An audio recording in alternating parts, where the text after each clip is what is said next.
ರಾಜ್ಯ ಸಾರಿಗೆ ನೌಕರರ ಪರ ಹೈಕೋರ್ಟ್ ಮಹತ್ವದ ತೀರ್ಪೊಂದನ್ನು ನೀಡಿದೆ. ಅಕ್ರಮವಾಗಿ ವಜಾ ಮಾಡಿದರೆ ಪೂರ್ಣ ಹಿಂಬಾಕಿ ವೇತನ ಪಾವತಿಸುವುದು ಕಡ್ಡಾಯ ಎಂಬ ಹೈಕೋರ್ಟ್ ಮಹತ್ವದ ತೀರ್ಪನ್ನು ಪ್ರಕಟಿಸಿದೆ. ಹೌದು, ಕೈಗಾರಿಕಾ ವಿವಾದಗಳ ಕಾಯ್ದೆಯ ನಿಯಮಾವಳಿಗಳನ್ನು ಸಂಪೂರ್ಣವಾಗಿ ಗಾಳಿಗೆ ತೂರಿ ನೌಕರರನ್ನು ಸೇವೆಯಿಂದ ವಜಾಗೊಳಿಸಿದ ಆದೇಶವನ್ನು ನ್ಯಾಯಾಲಯವು ರದ್ದುಗೊಳಿಸಿದ್ದರೆ ಆ ಅವಧಿಯ ಪೂರ್ಣ ಹಿಂಬಾಕಿ ವೇತನವನ್ನು ನೌಕರರಿಗೆ ನೀಡಬೇಕು ಎಂದು ಹೈಕೋರ್ಟ್ ಮಹತ್ವದ ತೀರ್ಪೊಂದನ್ನು ನೀಡಿದೆ. ನೌಕರನ ಕರ್ತವ್ಯ ಲೋಪ ಸಾಬೀತಾಗಿದ್ದರೂ ಸಹ ನಿಯಮಬದ್ಧ ಪ್ರಕ್ರಿಯೆಗಳನ್ನು ಪಾಲಿಸದೆ ಸೇವೆಯಿಂದ ವಜಾಗೊಳಿಸಲು ಸರ್ಕಾರಿ ಸಂಸ್ಥೆಗಳಿಗೆ ಅವಕಾಶವಿಲ್ಲ ಎಂದು ನ್ಯಾಯಾಲಯ ಸ್ಪಷ್ಟಪಡಿಸಿದೆ. ಕರ್ನಾಟಕ ರಾಜ್ಯ ರಸ್ತೆ ಸಾರಿಗೆ ನಿಗಮದ ಕೋಲಾರ ವಿಭಾಗದಲ್ಲಿ ನಿರ್ವಾಹಕರಾಗಿ ಕರ್ತವ್ಯ ನಿರ್ವಹಿಸುತ್ತಿದ್ದ ಮೊಹಮ್ಮದ್ ಇಸ್ಮಾಯಿಲ್ ಎಂಬುವರು ಸಲ್ಲಿಸಿದ್ದ ಅರ್ಜಿಯ ವಿಚಾರಣೆ ನಡೆಸಿದ ಹೈಕೋರ್ಟ್ ನ್ಯಾಯಮೂರ್ತಿ ಅನಂತ್ ರಾಮನಾಥ್ ಹೆಗಡೆ ಅವರಿದ್ದ ಏಕಸದಸ್ಯ ನ್ಯಾಯಪೀಠವು ಈ ಮಹತ್ವದ ಆದೇಶವನ್ನು ಮಾಡಿದೆ. ನೌಕರರ ಹಕ್ಕುಗಳು ಮತ್ತು ಆಡಳಿತ ಮಂಡಳಿಗಳು ಪಾಲಿಸಬೇಕಾದ ಕಾನೂನು ಪ್ರಕ್ರಿಯೆಗಳ ಕುರಿತು ಹೈಕೋರ್ಟ್ ಈ ಸಂದರ್ಭದಲ್ಲಿ ಸ್ಪಷ್ಟ ನಿರ್ದೇಶನ ನೀಡಿದೆ. ಅಷ್ಟಕ್ಕೂ ಈ ಪ್ರಕರಣದ ಹಿನ್ನೆಲೆಯನ್ನು ಎಂಬುದನ್ನು ನೋಡುವುದಾದರೆ ಕೆಎಸ್ಆರ್ಟಿಸಿ ಕೋಲಾರ ವಿಭಾಗದಲ್ಲಿ ಅರ್ಜಿದಾರ ಮೊಹಮ್ಮದ್ ಇಸ್ಮಾಯಿಲ್ ಅವರು ನಿರ್ವಾಹಕರಾಗಿ ಕರ್ತವ್ಯ ನಿರ್ವಹಿಸುತ್ತಿದ್ದಾಗ ವೇ ಬಿಲ್ ಅನ್ನು ಹಿಂತಿರುಗಿಸಿಲ್ಲ ಎಂಬ ಆರೋಪ ಅವರ ಮೇಲಿತ್ತು. ಈ ಆರೋಪಕ್ಕೆ ಸಂಬಂಧಿಸಿದಂತೆ ಸಂಸ್ಥೆಯು ಇಲಾಖಾ ವಿಚಾರಣೆ ನಡೆಸಿ 2007 ಜನವರಿ 27ರಂದು ಅವರನ್ನು ಸೇವೆಯಿಂದ ವಜಾಗೊಳಿಸಿ ಆದೇಶವನ್ನು ಹೊರಡಿಸಿತು. ಈ ಸಂಸ್ಥೆಯ ಕ್ರಮವನ್ನು ಪ್ರಶ್ನಿಸಿ ಇಸ್ಮಾಯಿಲ್ ಅವರು ಕಾರ್ಮಿಕ ನ್ಯಾಯಾಲಯ ಮೊರೆ ಹೋಗಿದ್ದರು.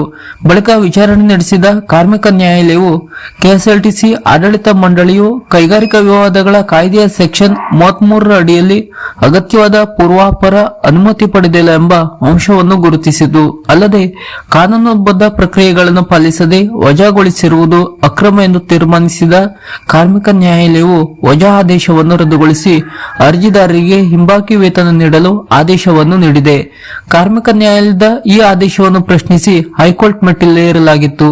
ಈ ವೇಳೆ ಅರ್ಜಿದಾರರ ಪರ ವಾದ ಮಂಡಿಸಿದ ವಕೀಲರು ನಿಯಮಬದ್ಧ ಪ್ರಕ್ರಿಯೆ ಅನುಸರಿಸದೆ ನೌಕರನನ್ನು ಕೆಲಸದಿಂದ ತೆಗೆದುಹಾಕಿದಾಗ ಆ ಅವಧಿಯ ಸಂಪೂರ್ಣ ವೇತನ ಪಡೆಯುವುದು ನೌಕರನ ಹಕ್ಕಾಗಿದೆ ಎಂದು ನ್ಯಾಯಪೀಠದ ಗಮನಕ್ಕೆ ತಂದರು. ಪ್ರಕರಣದ ಸುದೀರ್ಘ ವಿಚಾರಣೆ ನಡೆಸಿದ ನ್ಯಾಯಮೂರ್ತಿ ಅನಂತ ರಾಮನಾಥ್ ಹೆಗಡೆ ಅವರ ಪೀಠವು ಕಾರ್ಮಿಕ ಕಾಯ್ದೆಯ ನಿಯಮಗಳನ್ನು ಉಲ್ಲಂಘಿಸಿ ನೌಕರನನ್ನು ಸೇವೆಯಿಂದ ವಜಾಗೊಳಿಸಿದರೆ ಅಂತಹ ವಜಾ ಆದೇಶವನ್ನು ಆರಂಭದಿಂದಲೇ ಅಸಿಂಧುವಾಗಿರುತ್ತದೆ ಎಂದು ಅಭಿಪ್ರಾಯಪಟ್ಟಿದೆ. ಆದ್ದರಿಂದ ಅಂತಹ ಸಂದರ್ಭಗಳಲ್ಲಿ ನೌಕರನಿಗೆ ಪೂರ್ಣ ಹಿಂಬಾಕಿ ವೇತನ ನೀಡುವುದು ಕಾನೂನುಬದ್ಧ ಕರ್ತವ್ಯವಾಗಿದೆ ಎಂದು ತಿಳಿಸಿದೆ.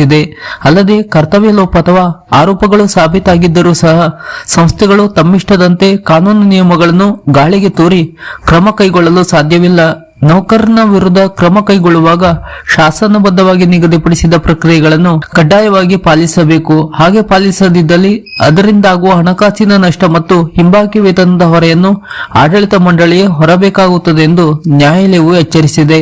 ಅಂತಿಮವಾಗಿ ಹೈಕೋರ್ಟ್ ಮೊಹಮ್ಮದ್ ಇಸ್ಮಾಯಿಲ್ ಅವರಿಗೆ ವಜಾಗೊಂಡ ಅವಧಿಯ ಸಂಪೂರ್ಣ 100% ಹಿಂಬಾಕಿ ವೇತನ ಹಾಗೂ ಇತರ ಸೇವಾ ಸೌಲಭ್ಯಗಳನ್ನು ವಿಲೇವಾರಿ ಮಾಡುವಂತೆ ಕೆಎಸ್ಆರ್ಟಿಸಿಗೆ ಸ್ಪಷ್ಟ ನಿರ್ದೇಶನ ನೀಡಿದೆ.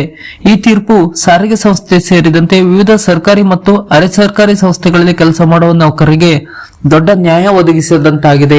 ಹೈಕೋರ್ಟ್ನ ಈ ತೀರ್ಪಿನ ಬಗ್ಗೆ ನಿಮ್ಮ ಅನಿಸಿಕೆ ಅಭಿಪ್ರಾಯಗಳನ್ನು ಕಮೆಂಟ್ ಬಾಕ್ಸ್ ನಲ್ಲಿ ನಮ್ಮೊಂದಿಗೆ ಹಂಚಿಕೊಳ್ಳಿ ಹಾಗೂ ಸಾರಿಗೆ ನೌಕರರಿಗೆ ಸಂಬಂಧಪಟ್ಟಂತ ಈ ತರದ ಹೊಸ ಅಪ್ಡೇಟ್ ನ ಮಾಹಿತಿಗಳಿಗಾಗಿ ನಮ್ಮ ಚಾನೆಲ್ ಅನ್ನ ಸಬ್ಸ್ಕ್ರೈಬ್ ಮಾಡಿ ನಮ್ಮನ್ನು ಕೂಡ ಬೆಂಬಲಿಸಿ. ನಮಸ್ಕಾರ.